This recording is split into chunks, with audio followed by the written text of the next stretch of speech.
Hello everybody and welcome to my build video for the Magicka DK for the Dragon Bones patch. So we've taken a lot of new concepts and put them together for this patch based on the way that combat has changed. And one of the big changes in this patch is the way that blocking has worked. And actually what is being considered by most people a massive nerf to the DK class is completely wrong. This class has received a big boy buff this patch. It is a little harder to get kills, but in terms of survivability, you are buffed absolutely through the roof. You can tank so many people reliably, even experienced people. Today we had a very, very nice clip that you will have seen or might see. I don't remember whether I'll release it before or after this video. Who knows, but it will be released today from the stream. So that'll be on my YouTube as well. If you haven't seen that, check it out if you do want to see this in action. And I will obviously get some MobbyX clips put in a montage at some point as well. But the build is playing quite differently to any of the other Magicka builds we've played so far. So, why is it playing differently?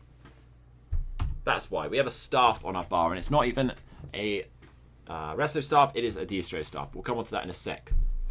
So, our sets. We are using, as per usual, bread and butter 2 Scoria on the monster set. This is a very reliable set for DK. Nice uptime, really generates burst on a class that otherwise lacks it, is very, very good. Disclaimer, if you do have Zarn, you could use it. I honestly didn't actually like it that much in 1vx. If you do just Zerg, slap it on, because whoever you're going to target, you're going to kill them. It's ridiculously broken. And if you're going to 1v1, same story, slap it on, you're not going to lose, basically, unless they have Zarn as well. Let's put it this way. Today, someone fought me in Zarn on a Stamina Sorcerer and hit 20k damage on me in 2 seconds. Just with the set. Nothing else. I died to the set. So this shit is really strong. If you do have it, I do have it. I'm just not using it out of a bit of respect for the game. But yeah, I did also mention that in 1vx, it's not that great. It does have quite a bit of downtime, and it could proc on a target you're not realistically going to kill very easily, like 60k health tanks or whatever. So I find it a bit more reliable to use Scoria. But again, adjust the monster set as you need. You might even run Bloodspawn if you need sustain, but you shouldn't. The sustain in this build is pretty damn hot. We are then using, and this is on the body, boots, legs, one-hand sword, you could use an axe or mace, a dagger if you like, and shield, innate axioms. This set gives us Magicka, stamina, spell crit. The weapon crit is not completely wasted. It does help our light attacks, but mostly is rubbish, but that's an extra bonus anyway. And then 400 spell and weapon damage on our class abilities. We're a DK, we're only using class abilities. Everything on our bar is class based, apart from our sorcery, so it's a very nice set. Originally this was bugged in the previous patches. This was now fixed for Dragon Bones and now proves very good. And a really nice thing about this set is opening up onto your front bar only to free up your back bar for some different concepts. It's obviously not a back barable set since it's your main aggression set. Our other set then is 5 Bloodthorn. So this is our gloves, sash and jewellery. Anyone who's seen my videos on DK knows this is one of my favourite sets, if not my favourite set ever for DK, alongside Burning Spellweave, but that is not in this build anymore. This gives us spell damage, magic recovery, Magicka, and then the 5-piece. When you deal direct damage, you restore 645 Magicka and stamina every 5 seconds. It sounds quite low, but in principle that's worth about 266 stamina and Magicka regen whilst blocking, and that is a key point in this, whilst blocking. The reason we have gone heavy in this patch, you will have noticed I'm using heavy innate axiom with heavy Scoria, and then Bloodthorn light gloves and sash. That obviously gives us the best resistances, since sash and gloves are the least resistance pieces. The reason we've gone heavy this patch is, as I mentioned, Dragon Bones is very orientated around being able to block. There is a big buff to blocking in this patch if you are not running a block reduce glyph. So building in sets that are giving you stamina back while blocking and building heavy armor to do exactly the same thing feels very nice to me. It really helps the playstyle in this patch. Yeah, I like it a lot. Again, you could run Bloodspawn there. You may just lack a bit of kill potential if you do that, so I would go this way. All of our glyphs are then Magicka on those sets. I'm not running a single triglyph. If you are lacking stamina sustain, you can get some, but honestly, you're going to be like 16 to 17k stamina, and you're going to be able to perma block basically. Even if you've got 10, 15 people on, you're going to be able to block for a long time, so you should be fine. And then our glyphs on our jewellery are spell damage, reduce cost, reduce cost. Now, our recovery is actually very low, as you'll see soon, but we get around that a lot. Bloodthorn is worth a lot of recovery, and we have a fair bit of reduce cost. Honestly, if you are confident, you could actually even drop another reduce cost for a spell damage. I would assume that to be still infinite sustain. I'm over-sustaining in most, if not all of my fights by a lot. I always like to over-sustain. In 1vx, it makes a big difference. But I might be over-sustaining a bit too much. I don't know. I might change that in the future. But yeah, I like reduced cost. I always have done. And it suits the DK class quite well. Our weapon and shield then is Impen. And our armor is a mix of Impen and Sturdy. I'm currently running 4 Sturdy. Somewhere between 3 and 4 is probably your sweet point. I wouldn't go higher. I wouldn't go lower. You're going to need that to help you block. And then our weapon is Nernhoned. So that is going to obviously help our stats. Our back bar is where things get sexy though. This is where we are running the Master's Ice Staff infused. So this is going to give us very high uptime on our Magicka Steel Glyph, which is worth about 350 to 400 regen. Can't be bothered doing the exact maths right now. But it also stacks up to a fair bit of damage on range as well.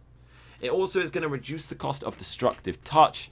And is more valuable than the 4-piece of Innate Axiom on the back bar, and I'll explain that in a sec. So hang about. I understand that some people might not understand why we're using an Ice Staff over a Fire Staff, for instance, over a Lightning Staff, for instance. I will explain that in a sec. Shall I do that now? I might do that now. So the reason we're going for a Destro Staff is in heavy armor, I really want to run Elemental Drain now. It helps you a lot to keep your penetration up. It's a very good skill for sustain. Incredible sustain. 600 Magicka regen just to have that on a target. And it also unlocks the ability to still block on your reduced cost as with one-hand shield. So this stat here, Ancient Knowledge says Frost Staff reduces the cost of blocking by 36% and increases the amount you block by 20%. That is very close to the same as a one-hand shield and gives you that blockability on a Destro Staff, but still allows you to run with your Elemental Drain to help your sustain. The reason this is so good is some of you are probably thinking, but that's going to burn your Magicka. Well, it doesn't, because we are running no points in Trifocus. Disclaimer, this is not my creation. I think this was made by a guy called Ty Cigar, but God knows, I don't really care. I think it's a very clever tactic. And what that basically does is it would make our Magicka be our source for blocking. So if we blocked, it would cost Magicka. By putting no points in there, we still get the reduction of cost on our block, but we're burning stamina instead. And that's going to help you sustain your Magicka and still be able to sustain your stamina in blocking and still have great tank ability while blocking. So that's very nice. Yeah, I'll explain that maybe in a bit more detail later on, but that's the general gist of that. We are not a vampire. We're using Tri-Food. I don't need Clockwork Food. Obviously, our recovery looks low, 1,027. But on top of that, you've got Elemental Drain, 600. The Glyph, 400. Ultimate, a lot. Bloodspawn, 266. All of that adds up, and you're very over-sustained here. Reduced cost is down, so your whip's under 2k cost, and it's nice.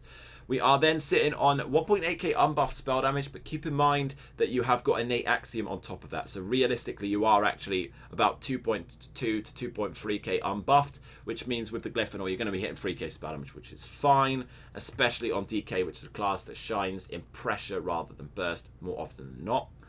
And our Magicka is a little higher than our previous builds on 39k. We're not running Mage Lights, that's quite sexy. Health is fine and stamina is fine, both in a good spot. And then our resist's obviously much higher now that we're in heavy.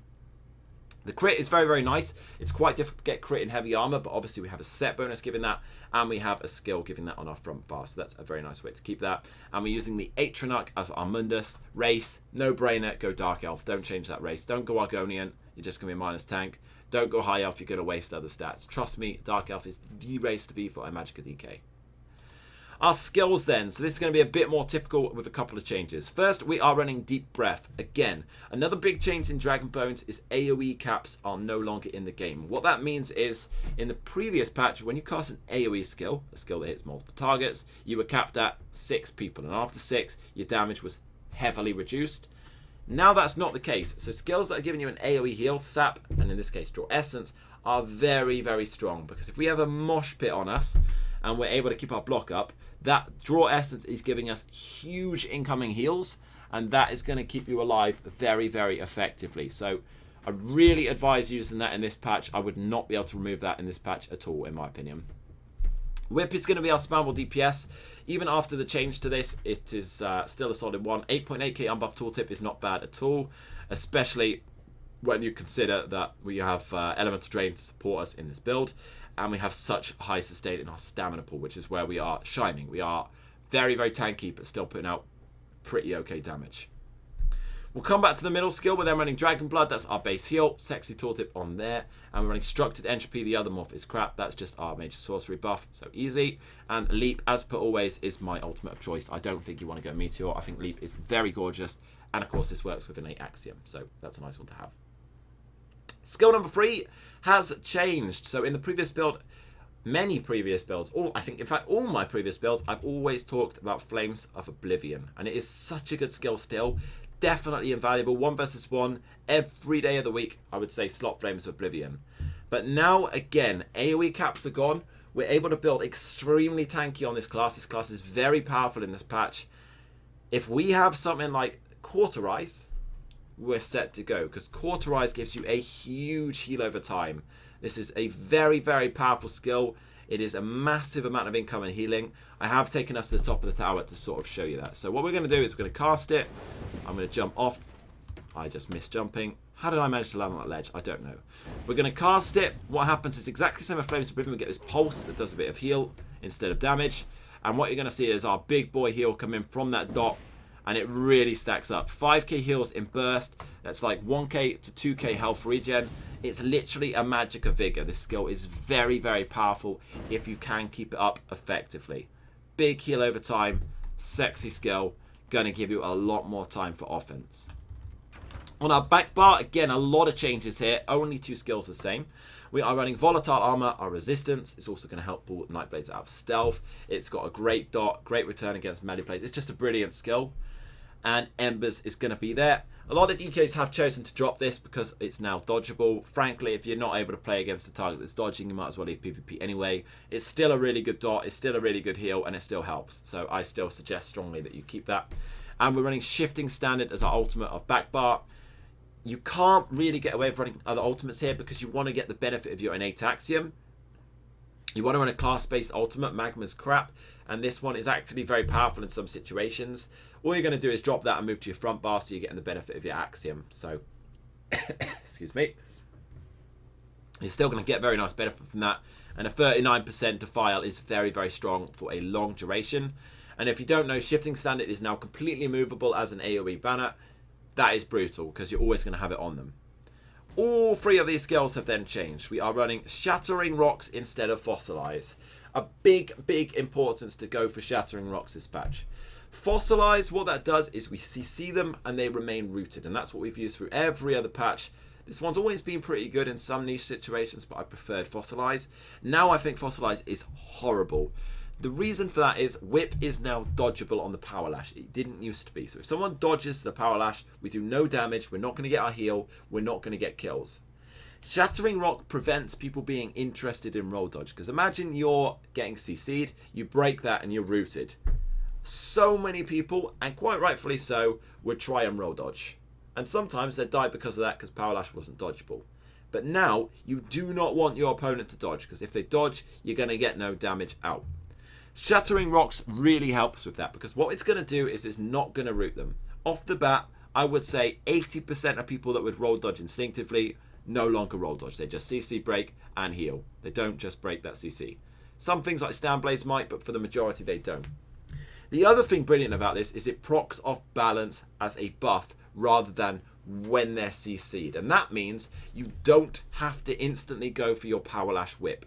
So when you root, you whip them once, but you could then place some dots, wait for them to roll dodge, save that Power Lash, and then something like Power Lash into Leap. And it gives you a much better window for offense with the changes to Power Lash, in my opinion. Back bar then, we are running Elemental Drain. I did discuss this before. This gives us Major Breach, 5.3k pen, and gives us Mana Magicka Steel, which is very, very good. You really just, in AoE situations, only need to keep this up on any opponent of your choice. If you're going to try focus someone down, it's obviously better to put it on them because you're going to get the extra damage. But in terms of sustain, bung it on anyone who's on the Zerg mosh pitting you and you're good to go because your AoE is going to proc that just fine. So that's very, very nice to do. Volatile is an excellent tick for that especially. So you're going to get that Magicka pretty much all the way. You will notice a lot of sustain from that. And the other skill I've then changed is I'm going for Frost Reach. So I've dropped Talons. I did mention before about AoE caps. But Talons is very expensive for what it does. It is a nice skill, and in group, I would obviously advise using it. But as a solo player, I really do like Frost Reach a bit more. It's miles cheaper. It's costing me 1.5k Magicka less every time. It also gives me a bit of ranged pressure in scenarios where, for instance, a Nightblade is kiting me with cripple spam. So apparently, some Nightblades just don't seem to play properly, and that's all they do. Don't ask me. Nightblade build coming soon, by the way. TM, subscribe, you'll see that. Frost Reach, obviously, is giving us a single target route. Hits pretty hard. And that's why we're using the Master Ice Staff, because it does make it cheaper by 30% and gives it an extra 2k damage as well. There's no need for our innate axiom to go on the back bar. If you don't have the Master Ice Staff, realistically, you're going to want to run one more innate axiom on the back bar as an ice staff, and then you will still want to run Elemental Drain, but replace that with Talons. So that's for anyone who doesn't have Master Ice Staff. I'm sure someone will still ask it, but it's there for them. So just give them a timestamp if anyone asks, would you? I think I've covered everything there. I think so. Don't let me jinx this. Have I covered all the skills? Yes. All right, so moving on to our CP then. Not a dramatic change here, apart from our green middle tree. So, going to go over this pretty quickly. 56 in Warlord for our CC break cost, 2 in Bashing. It doesn't scale that great, but we have 2 points left over when we do all the other scaling. It's sort of the best place to shove that. It is going to cheapen us on our offensive bar, because generally going to bash weave on our burst. On this bar, we have 27 in Arcanist, a lot less points there this patch, because there's not really any need to have so much on there when our base regen is so low. All of our regens coming from our sets, passive skills, that sort of thing. 33 in Befoul, that's a must-have. That gives you exactly 39% on your Defoul on your banner, so definitely put those in. It scales extremely powerfully. 56 in Tumbling. We're stacking this pretty high. As I said, you can be extremely tanky on a Magicka right now with all of these changes. It's very easy to survive groups, at least for a while, even in the big groups. Yeah, it's very shining right now, DK, in terms of survivability. So bunk some points in there, and that means if you're taking so much damage that you can no longer block and heal it, you simply dodge, let your heal over time burst you up, pop a Dragon Blood in the heal, and you're good to go back and block again. It cheapens that down, and they don't really go well anywhere else. 66 in Shadow Ward. I don't often like putting many more than that. Sometimes I go to 73 for the next scaling, but I think 66 is best. Blue Tree, not very much changed at all. 27 in Bless for healing. 56 Elfborn for our crit. We obviously still have decent crits despite being heavy. 32 in Spell Erosion for the pen. A bit more there than the previous build. We have changed a little bit in there. 49 Elemental Expert for the base damage. 56 in Master Arms for direct damage. And 20 into dots. We do have a few dots, but in the end, our kills are coming from our burst, leap, and whip. So it's nice to have some points there for pressure. Don't overstack it, it's not worth it. And this passive's crap now because of the way off balance has changed. It was never worth it anyway in terms of PvP. Red Tree, finally 56 in Ironclad to reduce our direct damage. 52 in Resistant, we want that nice and high to compensate for our few sturdies. 40 into Thick Skin for dots, 37, 32. This is a very generic tree setup. You'll see this on many of my classes, 40, 37, 32, or 44, 37, 32. Take it as bread and butter, it scales very nicely per point. If you have spares, you can put that to 37, but just copy the CP, you'll be fine. And then finally, 23 in Quick Recovery for that extra healing. A lot of people will say that healing is not worth it. Same for the Blue Tree. Try it, you won't never look back. It's very, very nice having that extra healing incoming. I think it works beautifully. Final comment. If you do think my character looks incredibly sexy, we did spend about 2 hours today dyeing this costume. I think it looks so good. So if you do want me to release a guide on how to dye your armor exactly like this, let me know in the description, and I can make a quick video on that sometime. But you would have obviously had a lot of videos today already, so I'll save those for another day. Good luck with the build. If you are going to ask questions like, do your old builds still work? Yes, I don't think they're optimized for this patch necessarily, but they will definitely still work to a point. So feel free to stay in them if you want. But this build is feeling very nice so far. Had very good 1vx's in the morning. It's a bit zergy right now. It's 6:30, so prime time is a bit live. And yeah, not the best spot, but it will definitely work for you. So good luck, everyone. Need any advice? Again, ask it in the comments, but check the video first, please. And I'll try and remember the timestamp. If I don't, please someone help me out. There you go. Enjoy, guys.